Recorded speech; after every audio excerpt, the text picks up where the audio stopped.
Hello and welcome to today's video. We're going to talk about permutations. Permutations are all possible arrangements of a collection of things where order is important. So it's kind of hard to explain what that is right now, but that's just the official definition. So you're trying to figure out how many different ways you can organize something. You can arrange it in a list, but order does matter. So there's two types. There's permutations with repetition and there's permutations without repetition. And it's just what it sounds like. Permutations with repetitions is where repeating numbers and objects is allowed. So an example is a combination lock where a combination of 1, 1, 1, 1 would work. You're allowed to have repetition. You're allowed to repeat the numbers 4 times if that's what you want to do. I wouldn't recommend it, but you could. And then you have permutations without repetition. And these are where repeating numbers is not allowed. So an example would be people running a race. So one person can't be first and second. So if you have 1,000 people in a race, you have 1,000 options for first place, but you only have 999 options for second place. It would not be 1,000 times 1,000. And so those are the two situations. And now the calculations are similar, but they're not the exact same. So let's look at the first one. The first one is permutations with repetition. These are easier to calculate. So the way you do it, if something has n choices, and we can choose any of them every time, we notice that we have n choices each time because the repetition is allowed.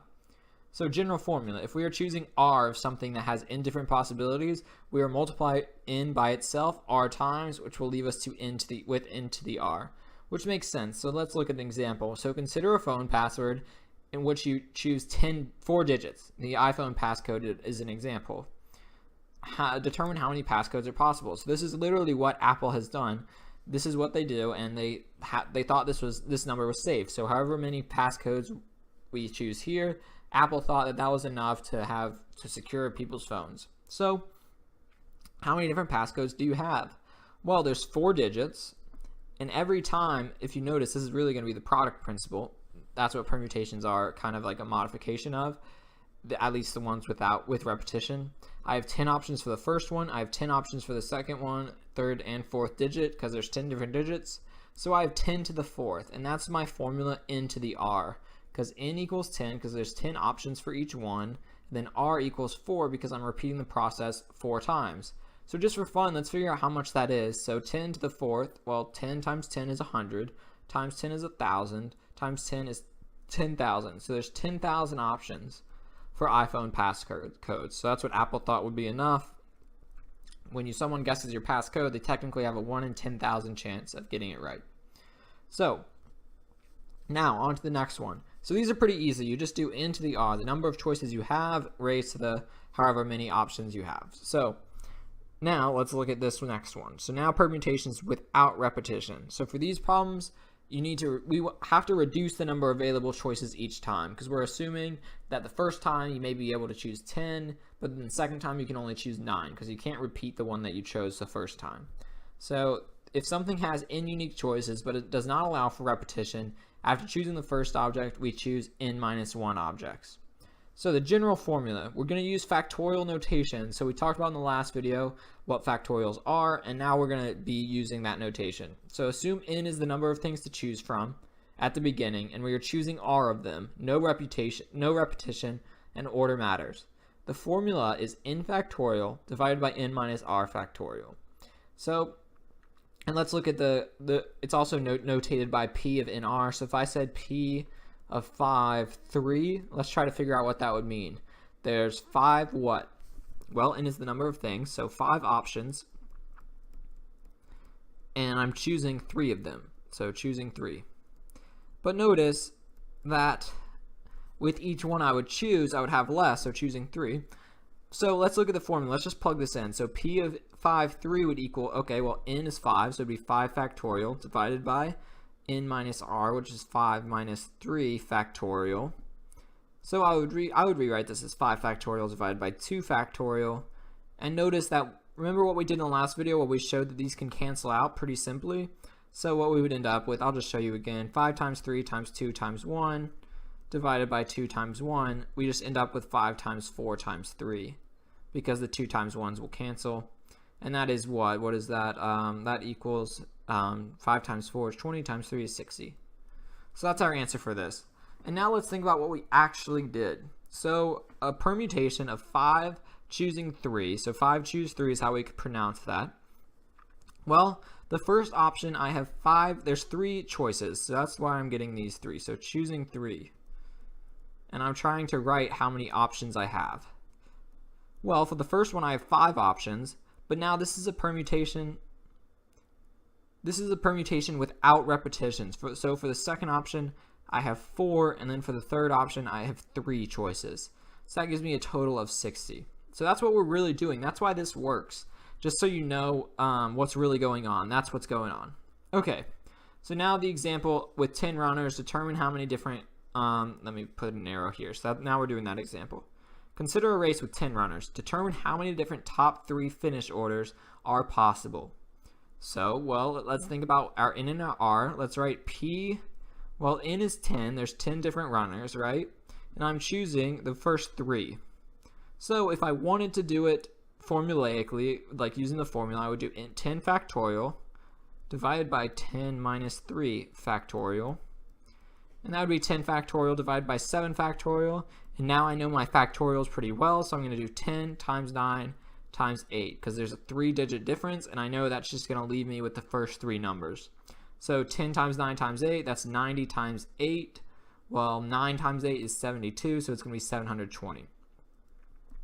That should be the answer to this one. There's 720 different ways that you could do this. But what if we wanted to use the old product principle? So 1, 2, 3, draw our lines, because we're choosing 3. Well, there's 10 different ways to choose the first place finisher, 9 different ways to choose second, and 8 different ways to choose third. So really, this is just a modification of the product principle that we talked about. So that's why it's so important that you feel comfortable with that product principle. So hopefully that makes sense. Hopefully you're kind of understanding these permutations. Let's look at some practice ones. This is a really common question, not necessarily for the word, but just in general. How many permutations can we make with the letters from the word car? Well, I have 3 letters, C, A, and R. And I just want to know how many different ways can I organize these letters? Well, we're going to assume, I guess we're assuming repetition does matter, or so that you can't repeat the letters because you only have one of each one. So you can't have A, because there's only one A available, obviously. So really this is a permutation with 3, choose 3, so that's what we're doing. So if I do that, I get 3 factorial divided by 3 minus 3 factorial, and that equals 3 factorial divided by 0 factorial. And now be careful, what is 0 factorial? I know that that is 1 because that was just a definition that you needed to know. Then what is 3 factorial is 3 times 2 times 1, so I get 6. There's 6 different ways that I can organize the letters with the word car. And let's think about the ways. There's only 6, so it's pretty easy to see them all. 1 is obviously car. That's the easiest one. Then I could do arc. What else could I do? I could do ACR. I could do CRA. Now, what letter have I not started with? I haven't started with R. I could do RCA, and I could do RAC. Those are my 6 different ways that I can organize the letters of car. And we would want to do the math way, because when it's like Mississippi or something, you're not going to be able to use this easy method. So there's 6 ways, and there they are.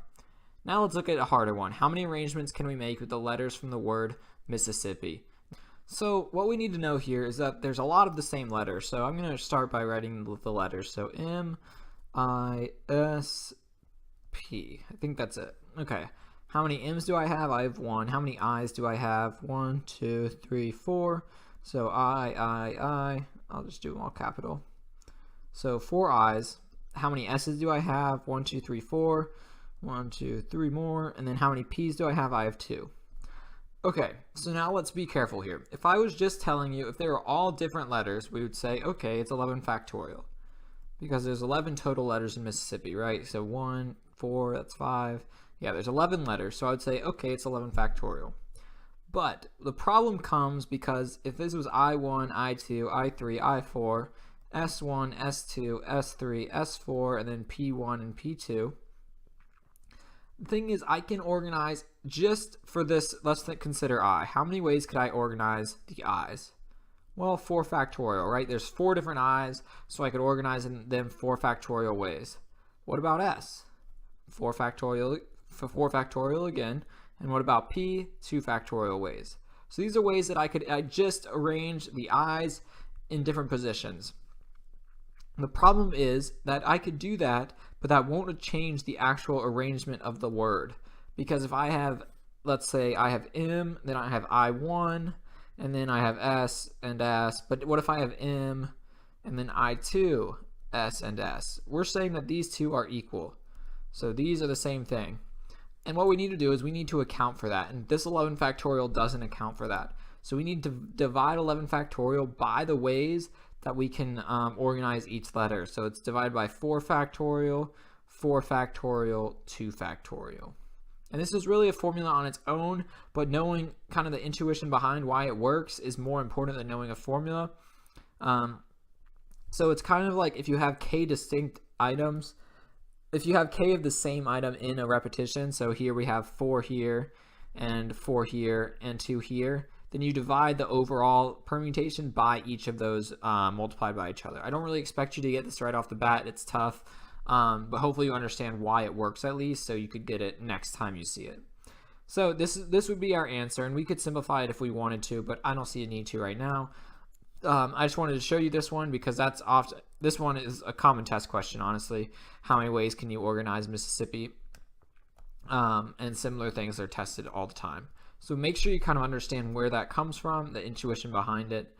Thanks for watching today's video. We're going to have a lot more videos on permutations and combinations in the future. Have a good one.